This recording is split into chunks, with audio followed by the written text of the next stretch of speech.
Good day, everybody, and welcome to another edition of the Military and Foreign Affairs Network. I am your host, the voice of reason. Today we have entered day 166 of the ongoing war between Russia and Ukraine. And I wanted to jump right in and discuss the military situation in the southwest area of operations, specifically in the area near Mykolaiv, Kherson, and northeast of Kherson, and to the west of Zaporizhia as well. We continue to hear about the possibility of both a Russian offensive located in this area, and we continue to hear about a Ukrainian offensive as well.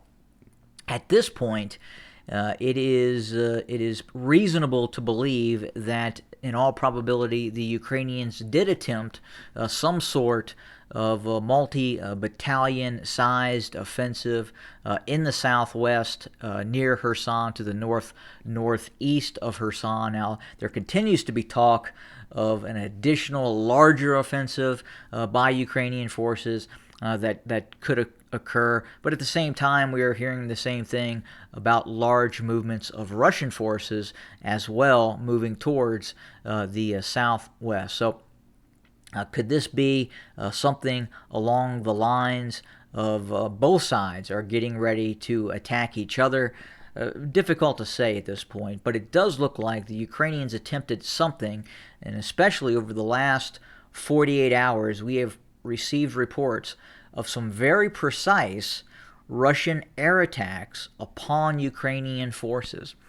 And what makes this a bit interesting is the possible use of either Russian indigenous targeting pods or the use of possible Chinese targeting pods cannot be ruled out as well. For instance, we know that we have seen Malaysian Su-30 MKM flankers equipped with Thales Damocles targeting pods. So the Russians have aircraft that can be fitted with these targeting pods. Just Russian doctrine right now, or in the past, is not to use those systems. They have a system that is built in to, say, an Su-34 fullback, but it's not a traditional Western type of targeting pod. It has a much narrow view and is designed again to attack large fixed targets very, very precisely, which it does a very good job of. But locating moving columns of Ukrainian motorized infantry and tanks and vehicles, that becomes more difficult for the Russians if they are not using these more advanced targeting pods. So we do know that, again, within the last 48 hours, there have been some strikes upon columns of Ukrainian forces, especially in the area around Mykolaiv.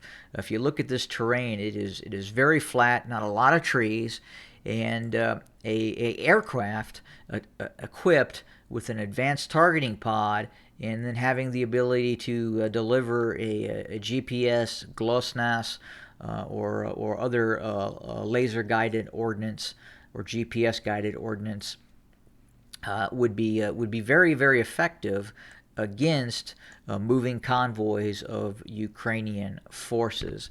And it would appear that, at least from reports coming out of the area near Mykolaiv, that the Russians have been very, very effective in the last 48 hours in targeting some of these Ukrainian convoys. It is reported that up to 200 Ukrainian servicemen may have been killed in the last 24 to 48 hours by some of these very precise Russian airstrikes, either by Russian Su-30s, Su-25s, Su-34s, or Su-35s as well.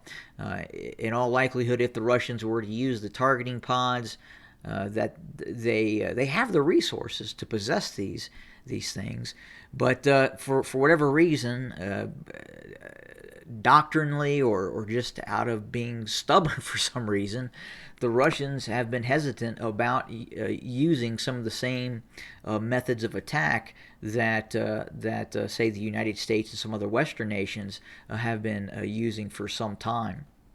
But within the last 24, 48 hours, some of these strikes reportedly have been very, very precise, and they have been more or less standoff strikes, which would lead one to suspect maybe are the Russians using some sort of longer range targeting pod where they can operate 20, 30 kilometers at distance, identify a Ukrainian convoy or troop concentration at distance, and then call in or engage those targets with glide munitions or precision guided missiles as well, such as the KH-59 or other systems.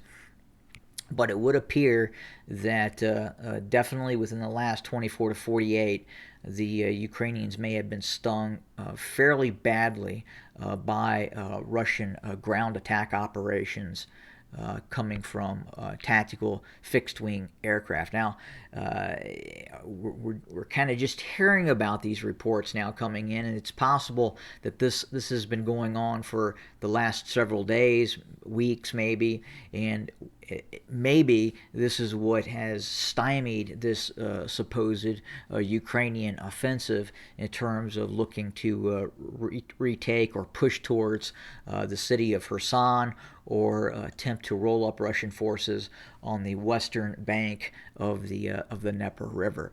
But we're going to continue to pay attention to these reports and try to find out exactly what's happening on the ground, what weapon systems the Russians are using, especially of recent, that have been so effective in engaging some of these Ukrainian ground forces.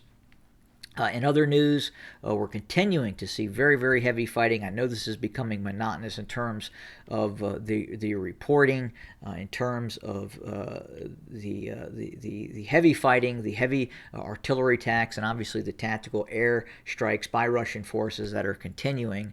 But at the same time, we are not seeing large areas of territory being taken by Russian forces. Again, it looks like the Russians are very fine with just standing back and pummeling Ukrainian forces at distance until they believe the Ukrainian military is at a point of collapse in the eastern Donbass. Now, obviously, once the Russians feel that they have reached a point at where Ukrainian forces have been degraded enough, we could expect to see some very tenacious maneuver operations by Russian forces. Now, obviously, we continue to hear about large columns of Russian forces moving from the Crimea, moving in a direction from Melitopol towards Kherson and the western bank of the Dnieper River, and more specifically towards other areas such as near Zaporizhia, in the kind of the southwest area of operation. So we're going to continue to watch this again very, very closely. We suspect that the Russians could be on the verge of launching some sort of major offensive operation in the southwest within the next day or week or two, depending on what happens on the ground. Additionally, we are paying very, very close attention to Amnesty International and some of the pushback that Amnesty International is getting over reporting that Ukrainian forces were using civilian areas such as hospitals, schools, and civilian objects that they felt that the Russians may not strike. And Amnesty International is reporting that obviously they believe that is a violation in terms of how it perceives the rules of war. Look, when you have this type of war, as I've talked about before, uh, when you have almost a total war environment where military targets are being hit and military units cannot occupy military sites, they have no other choice but to use cities as defensive redoubts. And then obviously anything other than a military target would then be a civilian target. So in the nature of war, it's just what is going to happen. So we have seen Russian strikes going after what some of the Western media is reporting a flagrant disregard of civilian targeting by Russian forces. When in all likelihood, the Russians are probably seeing Ukrainian forces in these areas that they're striking, and unfortunately, they are hitting civilian targets as well. And I mean, if you go back to just some of the more recent operations by the United States, such as the cleansing of Mosul from ISIS, obviously that city was pummeled by U.S. aircraft. If we go back to say Fallujah number 2. That was a city that was pounded by U.S. forces, and yeah, ISIS was using civilian areas to mount defensive operations, but that's not just specifically in regards to ISIS. It's just modern war, and in modern war, given air power and the advances in terms of the ability to target military areas and military units, you have to use these cities in terms of defending one's nation state. And that is what is happening in this conflict. So as the Ukrainians move to defend areas, maybe in Kharkov, we are going to see the Russians strike at areas in the city of Kharkov as well.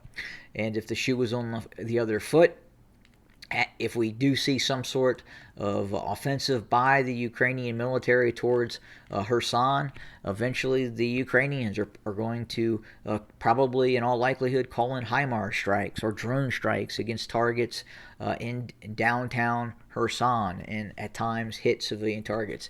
It's the nature of war. Both sides are going to do it, no matter who you are. If you're the United States, China, Russia, any nation state that has the ability to project military power, has an air force, it is fighting an opposing force that is going to use a city as a defensive redoubt, then it's just going to happen.